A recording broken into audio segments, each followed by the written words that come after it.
하나님 말씀 마가복음 11장 2절입니다. 다 같이 보겠습니다. 이르시되 너희는 맞은편 마을로 가라.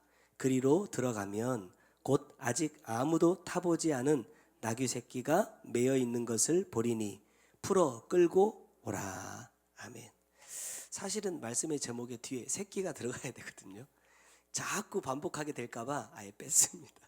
이해하시고 어린 나귀 새끼라는 것을 감안하고 말씀을 들어주셨으면 좋겠습니다.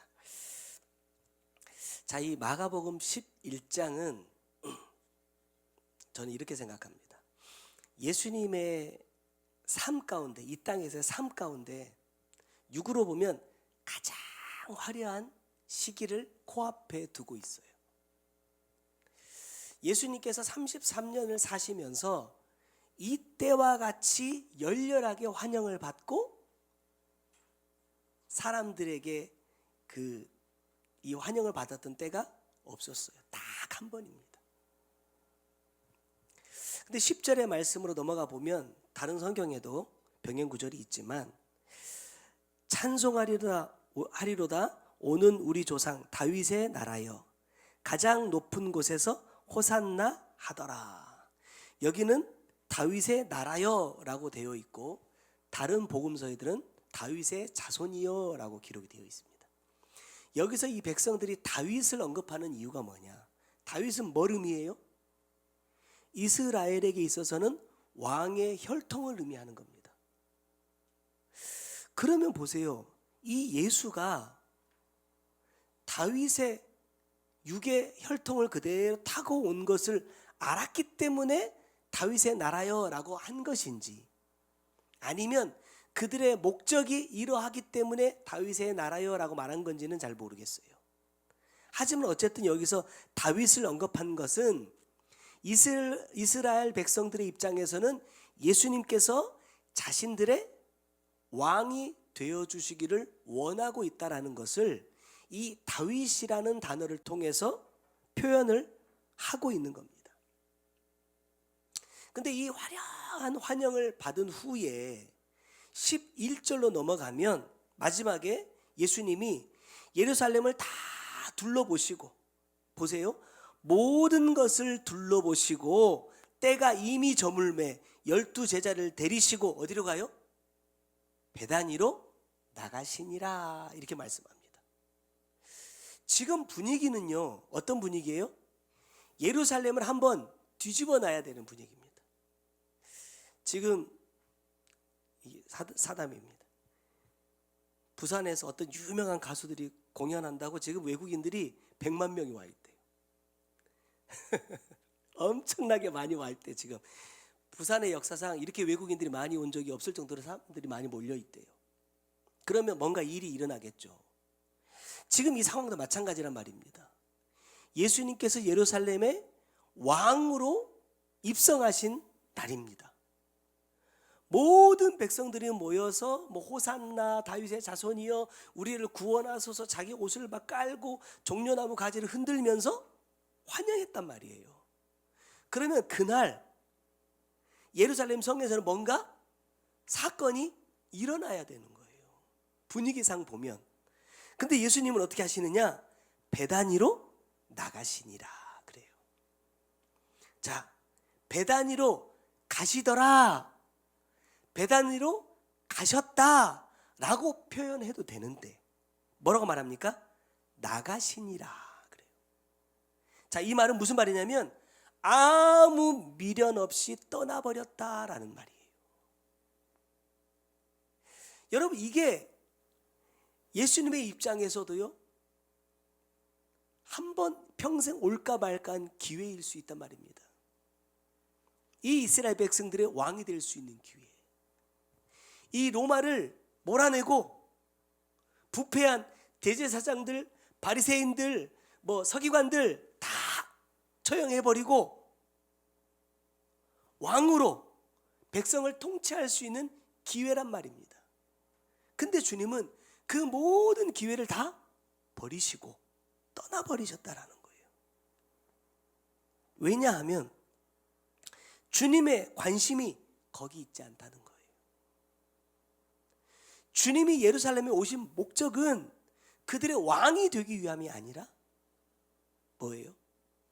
다른 성경에 보면 예수님께서 예루살렘에 들어오신 후에 가장 먼저 하신 것이 뭡니까? 성전을 청소하신 일이에요. 소 팔고 양 팔고 비둘기 파는 사람들 쫓아내버리고 도박 꾸던 사람들의 상을 엎어버리고, 왜? 하나님 앞에 기도해야 하는 이 공간을 너희의 욕심을 채우는 공간으로 바꾸어 버렸느냐라고 책망하시고 그때도 떠나버리십니다. 주님의 목적이, 이 땅에 오신 목적, 우리가 신앙생활하고 있는 이유 너무나 분명하다는 거예요. 말씀을 통해서 너무나 명확하게 우리에게 가르쳐주고 있음에도 불구하고 주님의 그 목적을 모르기 때문에 다른 이유로, 내가 원하는 이유로 주님을 환영한다. 지금 우리에게 적용하면 예수를 믿는 사람들이 예루살렘 성 안에 가득하다는 거예요. 주님은 그들과 함께하지 않고 그들 가운데로 가시지 않고 떠나시더라. 여러분 생각해 보세요. 주님은 그 사람들을 바르게 믿게 하시고 구원받게 하기 위하여 오셨단 말입니다. 근데 그 사람들이 모여있는 그곳을 떠나버리신다는 거예요. 여러 가지 이유들이 있겠지만 오늘 이 마가복음 11장의 말씀을 통해서 우리가 보아야 할 것은 예수님의 어떤 행적이나 또 예수님을 환영하고 있는 유대인들의 모습이 아니라 누구냐? 아무도 타보지 않은 나귀 새끼를 보라는 겁니다. 오늘 본문 2절을 다시 보면 너희는 맞은편 마을로 가라. 그리로 들어가면 곧 아직 아무도 타보지 않은 나귀 새끼가 매여 있는 것을 보리니 풀어 끌고 오라 그랬어요. 여러분 여기 말씀을 쫙 보세요. 나귀가 어디에 있어요? 예루살렘에 없어요. 이게 문제인 겁니다. 말씀은 이제 풀어가겠지만 예수님이 탈 만한 나귀가 예루살렘에 없어요. 그래서 굳이 맞은편 마을로 가는 겁니다. 성경에 보면 길가에 대한 말씀 나눌 때 길가에 섰다는 건 뭐예요? 서로 뜻이 다른 길에 있다라는 거예요. 서로 다른 길을 가고 있다라는 의미를 갖고 있습니다. 맞은편이라는 건 무슨 말일까요? 단지 우리 옆 동네를 말하는 게 아니라 예루살렘에 모여서 자칭 하나님을 섬기는 하나님의 백성인, 하나님의 제자인 그 믿는 사람들과 다른 신앙생활을 하고 있는 사람들을 말하는 거예요. 그곳에 뭐가 있느냐? 예수님이 타실 만한 나귀 새끼가 있더라는 거예요. 자, 첫 번째, 아무도 타보지 않은 나귀 새끼입니다. 저는 이렇게 생각합니다. 아무도 타보지 않은 나귀가 되지 않으면 왕으로 오시는 주님을 뭐 할 수 없어요? 영접할 수 없습니다. 자, 지난주에 이렇게 얘기했거든요. 풀어놓아 다니게 하라. 근데 이 나귀는 나중에 말씀 나누겠지만 특징이 뭐예요? 매여 있습니다. 매여 있는 이유가 있어요.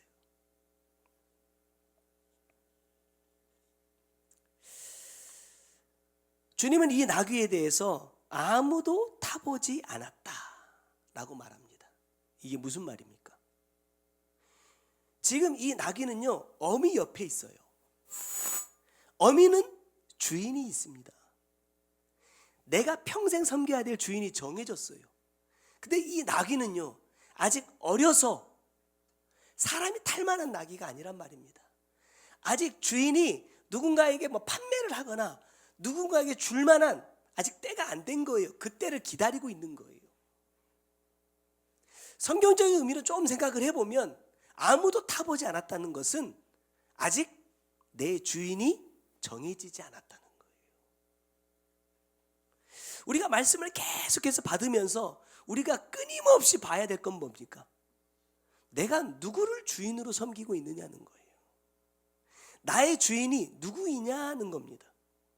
근데 이 나귀는요, 아직 한 번도 자기의 주인을 만나지 못했다는 거예요. 우리가 잘 아는 출애굽기 20장 3절의 계명을 보면 너는 나 외에 다른 신들을 내게 두지 말라라고 말씀합니다. 무슨 말이에요? 하나님 외에는 누구도 너의 주인이 되도록 해서는 안 된다는 거예요. 여기 보세요. 신들을 이라고 표현합니다. 신이 여러 가지 있어요? 아니에요. 신은 하나님 한 분밖에 없어요. 근데 왜 성경이 신들이라고 표현했을까? 그것은 우리의 입장에서 말씀하시는 겁니다. 우리의 입장에서 내가 다양한 것을 하나님처럼 믿고 의지하고 살아간다는 거예요. 오늘 이 나귀에게 이 말씀을 그대로 적용해 보면 이렇게 말씀을 바꿀 수 있어요. 너는 나 외에는 누구도 태워서는 안 된다는 거예요. 왜 주님이 예루살렘이 아니라 사람을 많이 태워보고 사람이 그 위에 타고 가기에 익숙한 말을 선택하신 것이 아니라, 그런 나귀를 선택하신 것이 아니라 아무도 타보지 않은 나귀를 굳이 맞은편 마을까지 가서 데려오게 하셨는가 하는 거예요. 왜냐? 주님이 이 나귀의 주인이 되어주고 싶으신 겁니다. 여러분, 성경적 신학의 성경적인 의미로 따져보면요, 우리는요 하나님이 처음 택하신 유대인이 아니에요. 우리는 어떤 사람들입니까? 이 말씀대로 하자면 맞은편에서 데려온 사람들이란 말입니다.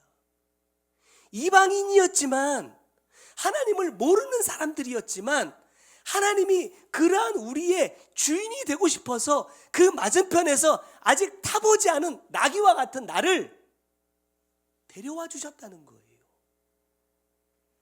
뭐 하시기 위해서? 주님이 나에게 타시고 나의 주인이 되어주기 위해서라는 겁니다. 왜냐하면 누가복음 16장 13절의 말씀, 결론은 뭡니까? 우리는 절대 두 주인을 섬길 수 없다는 거예요.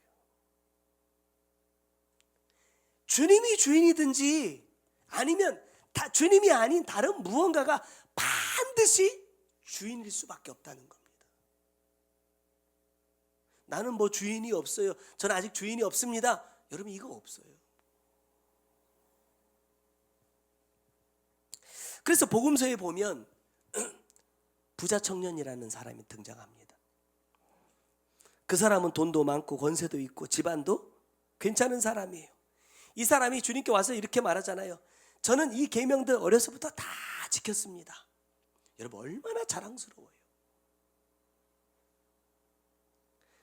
근데 말씀을 보면 주님께는요, 얼마나 계명을 잘 지켰느냐가 중요하지 않더라. 얼마나 가난한 사람들을 많이 도왔느냐, 얼마나 그들에게 은혜를 많이 베풀었느냐, 사람들이 너에 대해서 뭐라고 말하느냐, 이런 거는요 하나도 중요하지가 않더라는 거예요. 주님이 물으시는 건 딱 한 가지였습니다. 뭐예요? 너의 주인이 누구냐는 거예요. 야, 너 다 잘하고 있어.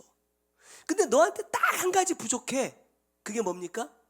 주인이 내가 아니더라. 네가 지금 주인 삼고 있는 것은 뭐였어요? 돈이었습니다. 돈. 야, 네가 가진 것을 팔아서 가난한 사람들에게 다 나눠주고 나를 쫓아오면 네가 그토록 원하는 영생을 얻을 수 있어. 가르쳐 주시는 거예요.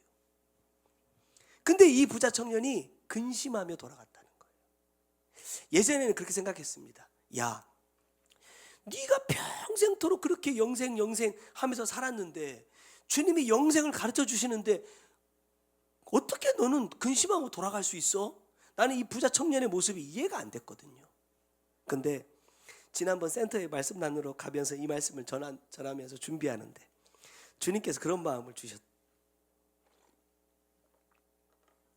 네가 돈이 별로 없어 봐서 그래. 권사님 그 사진 한번 띄워줘 보세요. 야, 내가 보고 깜짝 놀란 게 있습니다.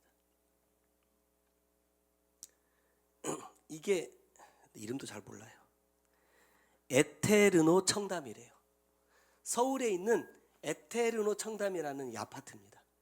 저기 오른쪽에 있는 저 펜트하우스인데 저게 하나가 얼마인 줄 아세요?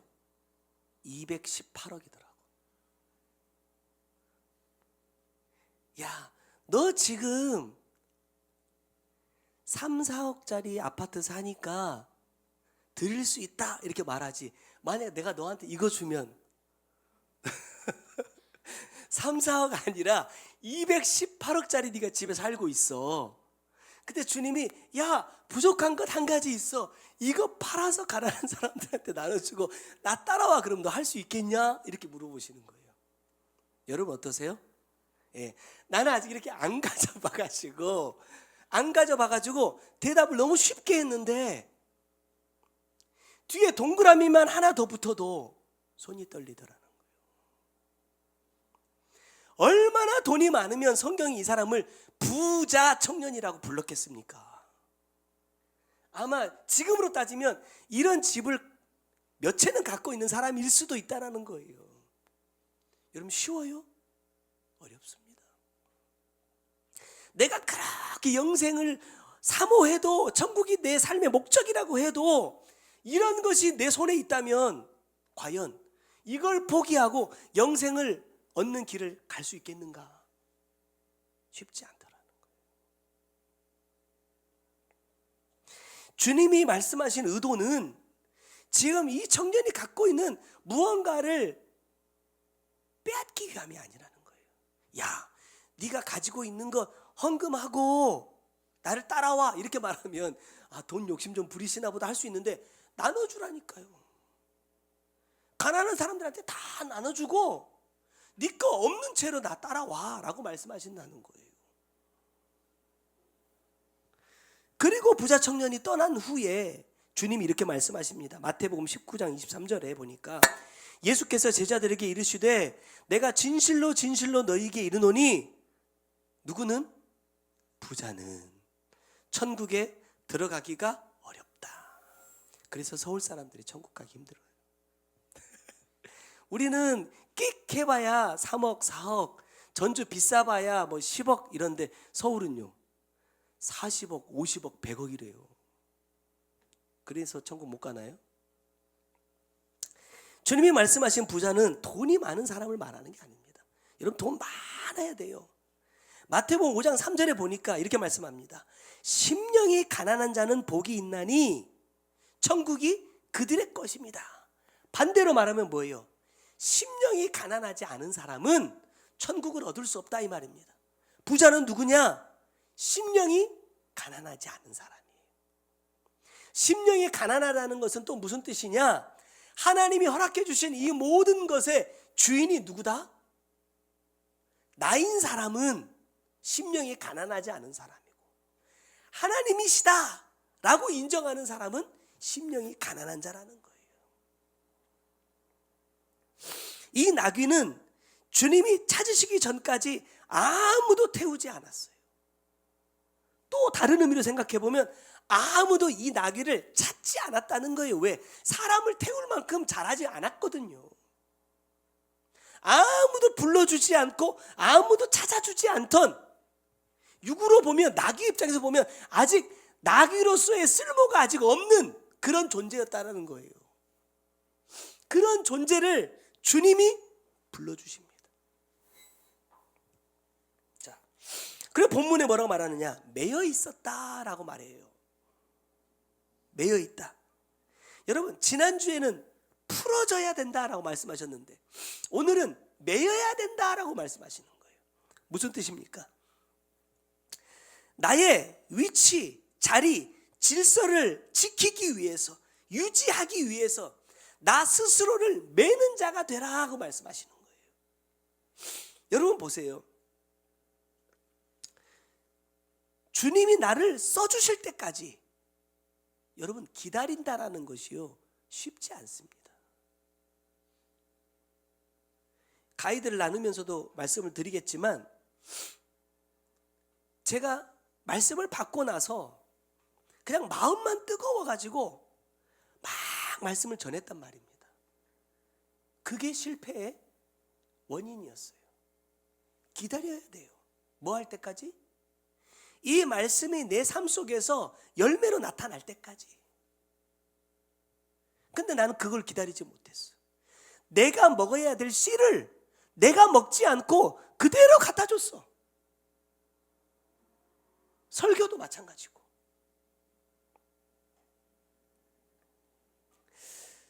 내가 엄청난 능력이 있고 재능이 있어서 여기저기서 사람들이 막 나를 부른다고 생각해 보세요. 나를 원한다고 생각해 보세요. 안 갈 사람이 얼마나 되겠어요. 얼마 전에 교회 좀 그러시더라고. 무슨 방송국, 기독교 방송국에서 이사장으로 오라 한다고. 여러분, 명함에다가 쓸 수 있는 한 줄 소중해요. 선거 때 보니까 쓸 게 되게 없는 사람들이 있잖아요. 그러니까 나중에 공보물 보니까 자기 전과를 쓰더라고. 그거 써야 된대요. 전과를 쭉 쓰더라고요. 근데 보세요. 세상적으로 내가 명함에다 한 줄 이거 쓰려고 애쓰는 사람들 되게 많습니다. 근데 하지 않는다는 거예요. 왜? 주님이 원하시느냐는 거예요. 그게 내가 주님을 전하는 것과 무슨 상관이 있냐라는 거예요. 우리는 어떨까?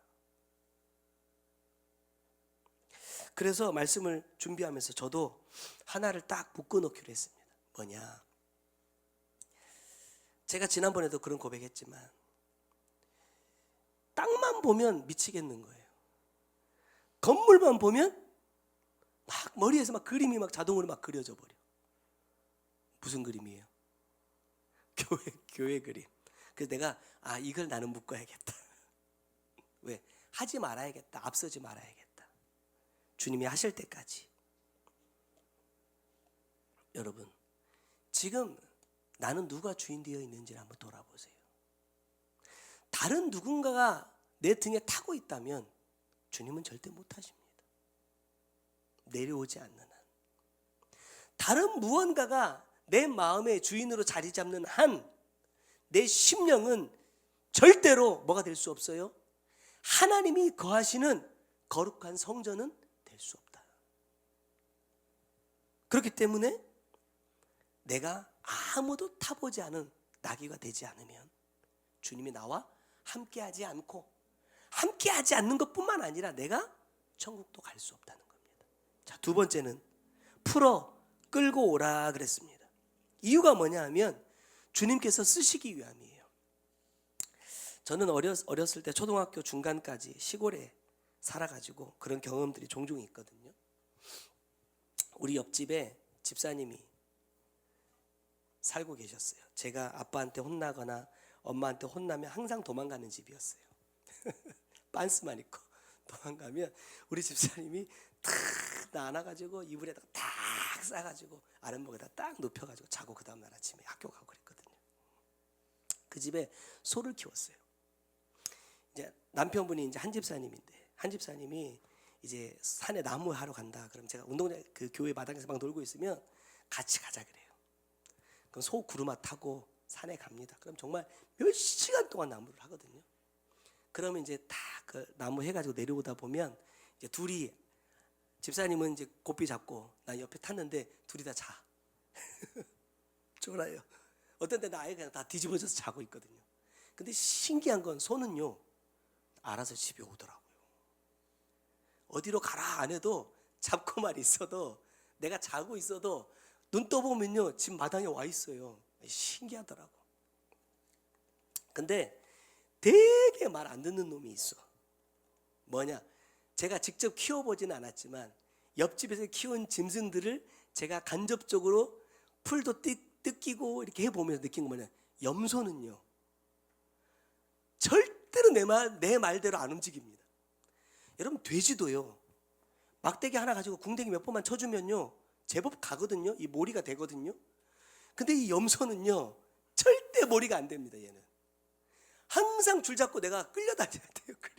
이렇게 끌려다녀야 되는 이게 염소입니다. 왜 이 말을 하냐면 주님께서 나를 쓰시기 위해서 메인 것에서부터 풀어서 끌고 왔어요.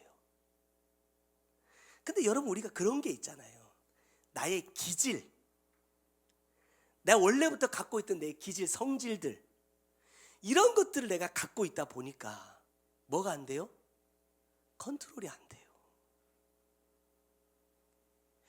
이게 얼마나 하나님의 뜻을 진행하지 못하도록 방해하는 요소가 되는지 몰라. 근데 오늘 이 주님께 쓰임받는 나귀의 모습을 보십시오. 사람을 태운 경험이 없단 말입니다.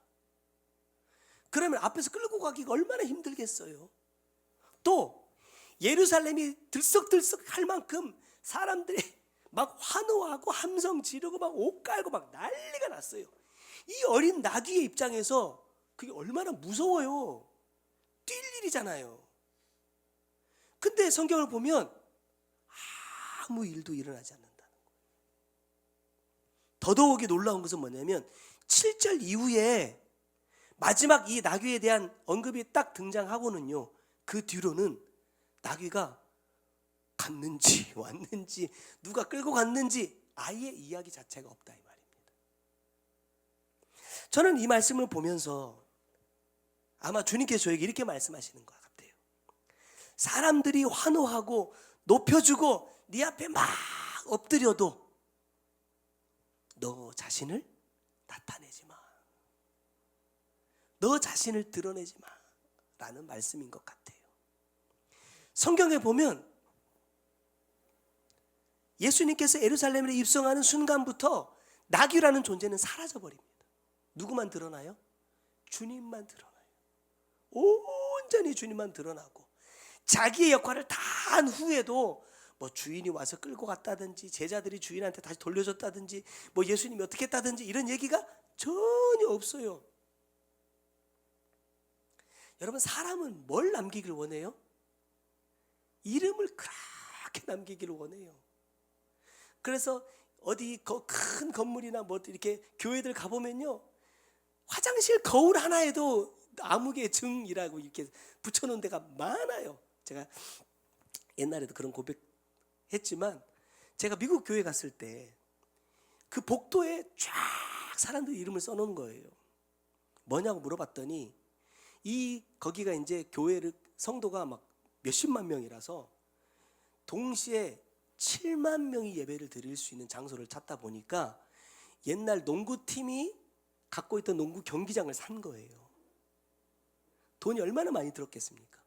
그때 헌금했던 사람들 이름을 쫙 이렇게 예쁘게, 많이 낸 사람은 이쪽에 크게, 점점 작게 이렇게 좀 구별을 해놨더라고요. 근데 그걸 보고 제가 엄청 감동받았잖아요. 나도 나중에 교회 지으면 이렇게 해야 되겠다 하고 왔다가 이 말씀 만나고 뒤지게 혼나고 그거 아니구나, 드러내는 거 아니구나 깨달았는데, 사람들은 그런 거에도 내 이름을 막 내기를 원한단 말입니다. 만약에 내가 이 나귀처럼 주님의 가장 영광된 일에 쓰임받았다고 한다면 내가 이렇게 내 이름이 이렇게 사라지는 거 여러분 어떻게 생각하실 것 같아요? 기껏 써먹어 놓고 주님의 가장 중요한 사역 중에 하나인 이 예루살렘의 왕으로 입성하는 이 장면에 나를 써먹어 놓고 이름도 없이 지워버렸어. 그럼 여러분 어떨 것 같아요? 센터에 가면 제일 앞자리에 제 자리가 있어요. 난 그렇게 안 했으면 좋겠는데 지정석이라고 써 있잖아요. 지정석 해놓고 전에는 안 했는데 이번에 갑자기 바꿔놨더라고요. 양광영 목사라고 딱 써놨더라고요. 거기 제가 안 씁니다. 근데 어느 날 제가 막 입버릇처럼 그런 얘기를 많이 했어요.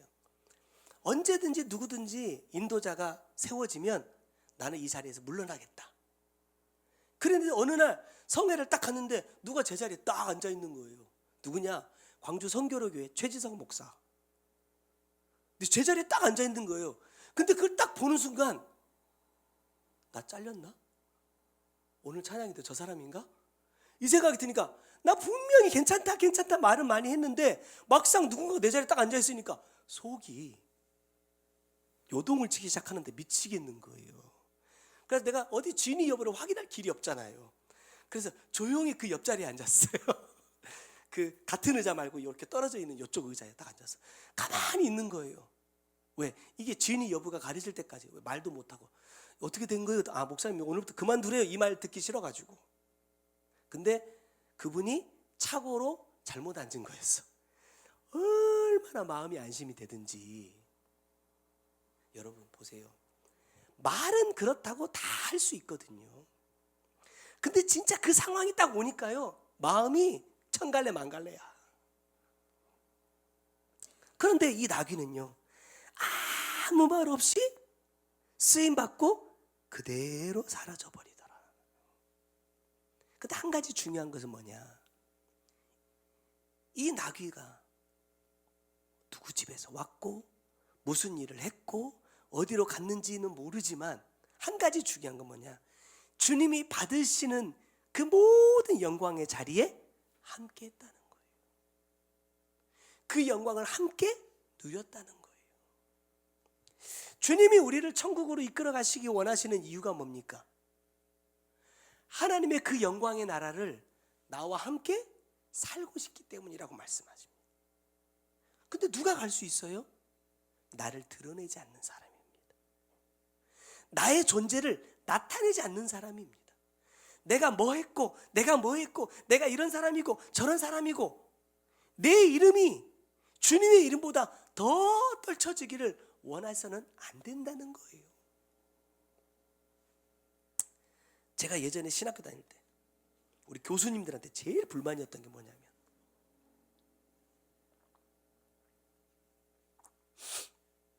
꼭 외부에 무슨 설교나 이런 걸 하러 나가면요, 자기 프로필에 뭐라고 쓰냐면 아무개 박사라고 써요. 목사잖아요. 교수들도 다 목사들이거든요. 설교하러 가면서도 목사라고 하지 않고요, 박사라고 써주라고 해요. 우리가 박사님 모신 겁니까? 미국의 무슨 퓨러 신학교에서 목회학 무슨 박사하고 뭐 구약학 무슨 박사, 이거 때문에 그분들을 모시는 건지는 모르겠지만 저는 그게 엄청 불만이었어요. 나는 나중에 목사 되면 저런 거 하지 말아야지 했는데 참 감사하게 저는 박사가 아니더라고요. 내세울 게 없어. 가방끈이 짧아가지고 그 사람들처럼 뭘 내세울 게 없어. 생각해보면 그것도 감사하더라. 왜? 제가 만약에 박사였어 보세요. 주보에다 박사 썼을까 안 썼을까? 목회학 뭐 박사, 무슨 구약학 박사 이런 거 쓰고 싶어서 권사님이 안 찍어줘서 안 썼을지는 모르겠지만 쓰고 싶어 갖고 아마 안달이 났을 거예요. 제 말씀 뵙겠습니다. 여러분, 이런 게 있어요. 상급은요, 내가 살아있을 때만 쌓는 게 아닙니다. 내가 죽은 뒤에도요, 상급은 계속해서 쌓입니다. 왜냐? 내가 뿌려놓은 이 씨들이 하나님께서 원하시는 열매를 계속 자라만 가면, 내가 새끼들을 셋이나 낳았잖아요. 셋이나 낳는데 얘들이 자라면서 하나님께서 기뻐하시는 일을 할 때마다 나는 천국에서 상급이 되고, 니네들이 반대로 갈 때마다 내 상급이 깎여. 알아? 잘해. 그러니까 나는 죽었어도 우리 유겸이가 장가 가가지고, 생각하면 가슴이 콩닥콩닥하네. 장가 가가지고 아기 낳고 또 그 아이들이 믿음 안에서 자라가지고 열매가 되면요, 또 그건 내 상급이에요. 근데 여러분, 상급이 뭔지 아세요? 무슨 상급 받고 싶으세요? 제가 간증 하나 해드릴게요. 우리가 천국에서 받을 수 있는 상급은요, 뭘 받아요? 금 원하세요? 다이아몬드 원하세요? 사파이어? 여기다 쓰면 보이나? 방송에서 보이나요? 자, 보세요. 천국의 가운데 뭐가 있어요? 하나님과 어린 양의 보좌가 있습니다.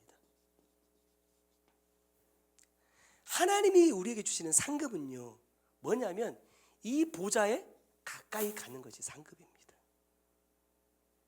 에? 아무것도 아니시네. 여러분, 이게 강대상 가까이 앉는 거라고 생각하시면 안 돼요. 앞자리에 앉는 거나 보좌 가까이 가는 거나 비슷하다 이렇게 생각하시면 안 돼요. 이 영광, 이 천국의 이 영광을 경험하면 이거는요 억만금으로도 못 바꾸는 겁니다. 근데 이 보좌에 상급이 쌓일 때마다 점점 더 가까이 간다는 거예요. 제일 가까이 누가 있을까요? 모르죠. 나도 누가 있든지 상관없습니다. 내가 있어야지. 이게 상급이에요. 여러분 진짜 이런 것들을 정말 사모하셔서 체험을 해보세요. 하나님의 영광 가까이 보좌 앞으로 나아간다는 것이, 뭐 계시록에도 막 뭐 24장로가 자기들이 면류관을 던져드린다. 여러분 보좌 앞에서 면류관 아무 의미 없어요. 그게 금이든 보석이든 진주가 바뀌었든 여기에서는 아무 쓸데없고 의미가 없는 거라니까요. 가치로 따져보면. 그렇게 이 사람들이 그냥 그걸 다 하나님 앞에 드리는 거예요. 왜? 내가 여기 있다는 것만으로도 비교할 수 없는 것이기 때문에 그렇단 말입니다. 이 상급이 우리에게 주어진다는 거예요. 근데 뭐 천국도 잊어버리고 한 번도 생각 안 하는데 이게 생각이 되겠습니까? 이게 사모가 되겠습니까? 그러니까 내가 이 땅에서 그렇게 내 이름을 자랑하고 싶어 하는 거예요. 자기 상급 깎이는 것도 모르고 가까이 안 가고 자기 점점 뒤로 가고 있는 것도 모르고 그 일을 하고 있다. 저와 여러분은 그런 사람이 절대 되지 않았으면 좋겠습니다. 사람들이 나를 몰라줘도 나를 기억해주는 사람이 하나 없어도, 때로는 내가 원치 않는 것에 매여도, 또 내가 원치 않았는데도 풀려졌을지라도 그 모든 것은 하나님께서 내 영혼 구원을 위한 목적으로 주신 돕는 배필일 뿐 뭐하지 않다? 영원하지 않습니다.